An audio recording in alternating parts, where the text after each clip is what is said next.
Students, आज हम BA part 1 प्रमुख भारतीय राजनीतिक विचारक में महात्मा गांधी के विचारों का अध्ययन करेंगे।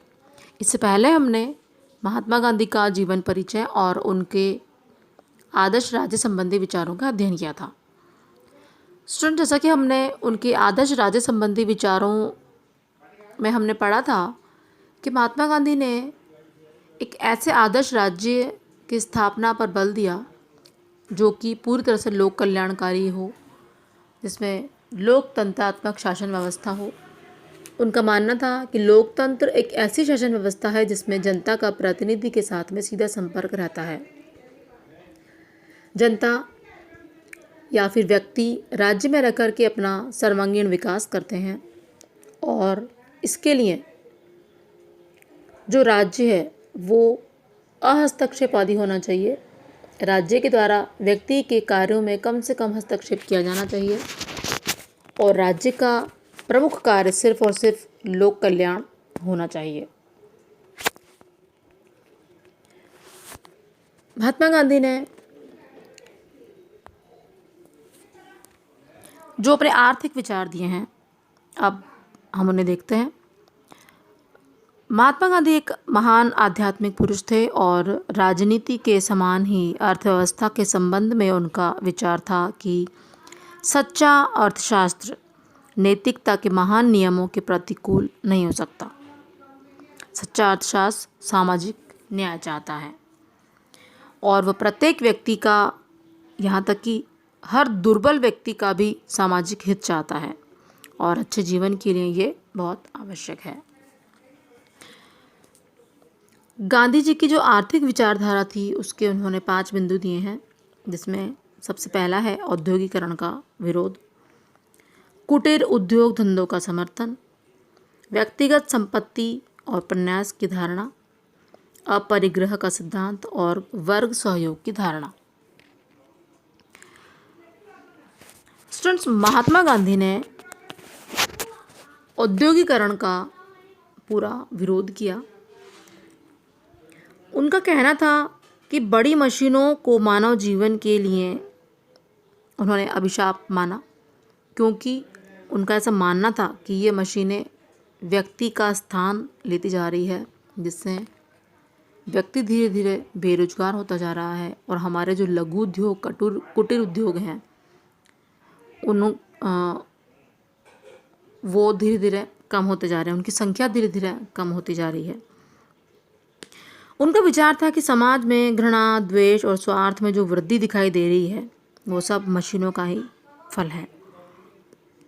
औद्योगिकरण के परिणाम स्वरूप धन थोड़े से व्यक्तियों के हाथ में केंद्रित हो जाता है और बहुसंख्यक वर्ग को अत्यधिक निर्धनता में अपना जीवन व्यतीत करना होता है। इस कारण औद्योगिकरण से शोषण को प्रोत्साहन मिलता है। औद्योगिकरण से बेकारी भी बढ़ती है, मतलब बेरोजगारी बढ़ती है, क्योंकि मानवीय श्रम का स्थान धीरे धीरे मशीनें ले लेती है।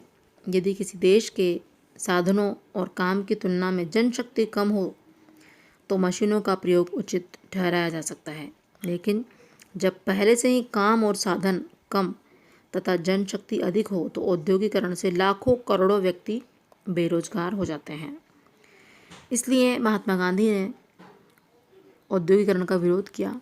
उन्होंने ऐसी मशीनों का विरोध किया जो काम सिर्फ मशीनों से ही हो जाते हैं, वहाँ पे मनुष्य की, मानव श्रम की वहाँ पे आवश्यकता नहीं होती है। परिणाम स्वरूप मनुष्य का रोजगार खत्म हो जाता है। इसलिए उन्होंने औद्योगिकरण का विरोध किया। साथ ही उन्होंने औद्योगिकरण का एक दोष ये भी बताया कि केंद्रीकृत उत्पादन के परिणाम स्वरूप राजनीतिक शक्ति का भी केंद्रीकरण हो जाता है, जो लोकतंत्र और मानवीय स्वतंत्रता दोनों का ही शत्रु होता है। ऐसा नहीं है कि महात्मा गांधी ने अपने औद्योगिकरण के विरोध में हर मशीन का विरोध किया। उन्होंने कहा कि जैसे रेल, जहाज, सिलाई की मशीन और चरखा आदि सहायक हैं, उपयोगी हैं, आता है का उन्होंने समर्थन किया। उनका विचार था कि विनाशकारी और मानव शोषण को प्रोत्साहन करने वाली मशीनों का प्रयोग हमें हमेशा के लिए त्याग देना चाहिए, क्योंकि इससे मानव श्रम घटता है और व्यक्ति बेरोजगार हो जाता है। दूसरा उन्होंने कहा है कुटीर उद्योग धंधों का समर्थन। महात्मा गांधी के द्वारा औद्योगिकरण का विरोध करते हुए कुटीर उद्योग धंधों पर आधारित एक ऐसी विकेंद्रित अर्थव्यवस्था का प्रतिपादन उन्होंने किया है जिसमें प्रत्येक गांव एक आर्थिक इकाई के रूप में कार्य करेगा। महात्मा गांधी खादी को भारत की राजनीति एवं आर्थिक समस्याओं का अमोघ हल मानते थे और उसके द्वारा आर्थिक क्षेत्र में स्वदेशी के विचार का उन्होंने प्रतिपादन किया। उनका विचार था कि प्रत्येक देश की अर्थव्यवस्था वहाँ की जलवायु, भूमि तथा वहाँ के निवासियों के स्वभाव को ध्यान में रखते हुए निश्चित की जानी चाहिए और इन बातों के आधार पर जहाँ तक भारत का संबंध है, भारत के लिए कुटीर उद्योग धंधों की व्यवस्था उत्तम नहीं सर्वोत्तम है। तो स्टूडेंट्स, इस प्रकार महात्मा गांधी ने अपने आर्थिक विचारों में औद्योगिकरण का विरोध किया और कुटीर उद्योग धंधों का समर्थन किया। नेक्स्ट आता है व्यक्तिगत संपत्ति और प्रन्यास की धारणा। महात्मा गांधी ने आर्थिक विषमताओं का अंत करने के वे पक्ष में थे। उनका ऐसा मानना था कि धनिक जो वर्ग हैं, तो धनिकों के दृष्टिकोण में परिवर्तन के लिए महात्मा गांधी के द्वारा प्रन्यास का जो सिद्धांत दिया गया है, उसके अनुसार धनिकों को चाहिए कि वे अपने धन को अपना न समझकर समाज की धरोहर समझे और उसमें से अपने ऊपर जीवन निर्वाह मात्र के लिए धन खर्च करते हुए शेष धन समाज के हित के कार्यों में लगाएं। उनका कहना था कि जो धनिक ऐसा न करे उसके विरुद्ध भी शक्ति का प्रयोग नहीं किया जाना चाहिए, बल्कि अहिंसात्मक असहयोग और सत्याग्रह के द्वारा उसका हृदय परिवर्तन करके उन्हें सत्य मार्ग पर लाने की चेष्टा हमारे द्वारा की जानी चाहिए। इससे क्या होगा कि जो धनिक वर्ग है, जिनके पास अथाह संपत्ति है, वो अपनी ज़रूरत के अनुसार धन अपने पास रखे, बाकी धन को समाज के हित के लिए, जन कल्याण के लिए लगा दें। और यदि वो ऐसा नहीं करते हैं तो हमें उनके साथ बलपूर्वक ऐसा नहीं करना है, बल्कि अहिंसात्मक साधनों के द्वारा उनका हृदय परिवर्तन करना है, जिससे कि वो स्वयं इस कार्य को करने के लिए तैयार हों। तो इस प्रकार उन्होंने व्यक्तिगत संपत्ति और प्रन्यास की धारणा का सिद्धांत दिया। नेक्स्ट आता है वर्ग सहयोग की धारणा। आर्थिक क्षेत्र में गांधी जी का एक अन्य विचार वर्ग सहयोग की धारणा है। गांधीवाद साम्यवादी दर्शन की वर्ग संघर्ष की धारणा में विश्वास नहीं करते थे।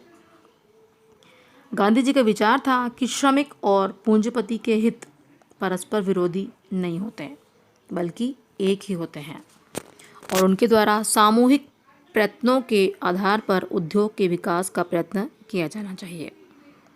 उनका विचार था कि पूंजीपति वर्ग को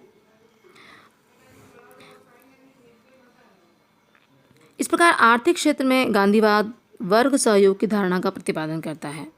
गांधी जी का विचार था कि पूंजीपति वर्ग को समाप्त करने के बजाय उसकी शक्ति को सीमित करना ही उपयोगी होगा और यह कार्य श्रमिकों को उद्योगों के प्रबंध तथा व्यवस्था में भागीदार बनाकर ही किया जा सकता है।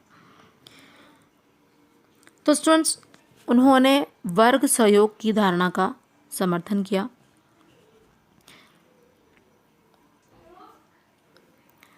नेक्स्ट आता है अपरिग्रह का सिद्धांत। आर्थिक अन्याय और असमानता को दूर करने के लिए गांधी जी का एक अन्य विचार अपरिग्रह का सिद्धांत है। गांधी जी का ऐसा मानना था कि प्रकृति स्वयं उतना उत्पादन करती है जितना सृष्टि के लिए आवश्यक है। इसलिए वितरण का प्राकृतिक नियम यह है कि प्रत्येक केवल अपनी आवश्यकता भर के लिए प्राप्त करे और अनावश्यक संग्रह ना करे। अर्थात प्रकृति हमें उतना देती है जितना हमें आवश्यक होता है, तो व्यक्ति जो अनावश्यक संग्रह करते हैं उसका उन्होंने विरोध किया है। उन्होंने कहा है कि जो ज़्यादा सक्षम है, यदि वो अनावश्यक संग्रह करेगा तो जो ज़रूरतमंद है उसको कमी रह जाएगी। अतः प्रकृति के द्वारा जब जितनी ज़रूरत है हमें उतना दिया जा रहा है, तो हमें उसका पूरी तरह से उपभोग करना चाहिए, अनावश्यक संग्रह नहीं करना चाहिए, ताकि सभी को सब चीज़ आसानी से उपलब्ध हो पाए। महात्मा गांधी मानवीय इच्छाओं की अत्यधिक वृद्धि से भी चिंतित थे। वे सादगी और संतोषपूर्ण जीवन को आदर्श समझते थे।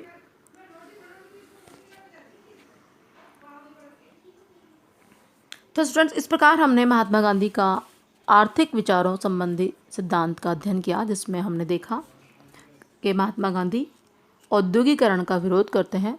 उन्होंने मशीनरीकरण का विरोध किया। उनका कहना था कि ज़्यादा से ज़्यादा यदि हम मशीनों का प्रयोग करके उत्पादन करेंगे तो मानव श्रम की उपेक्षा होगी और मनुष्य बेरोजगार हो जाएगा। तो इसलिए हमें हमारे कुटीर उद्योग धंधे हैं, उन्हें हमें बचा के रखना चाहिए, और मशीनरीकरण का उन्होंने कम समर्थन किया।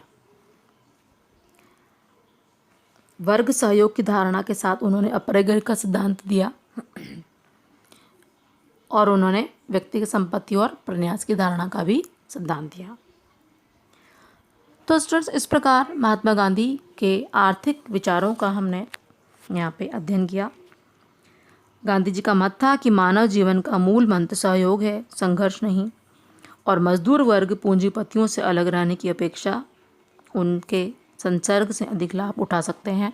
अतः समाज में सभी को मिलजुल कर रहना चाहिए, हमेशा एक दूसरे की सहयोग करना चाहिए, और सहयोग करने से ही लोक कल्याणकारी राज्य की स्थापना होगी, जिसमें सभी के सभी स्वप्न पूरे होंगे, सभी की सभी इच्छाएं पूरी होंगी और मनुष्य का सर्वांगीण विकास होगा।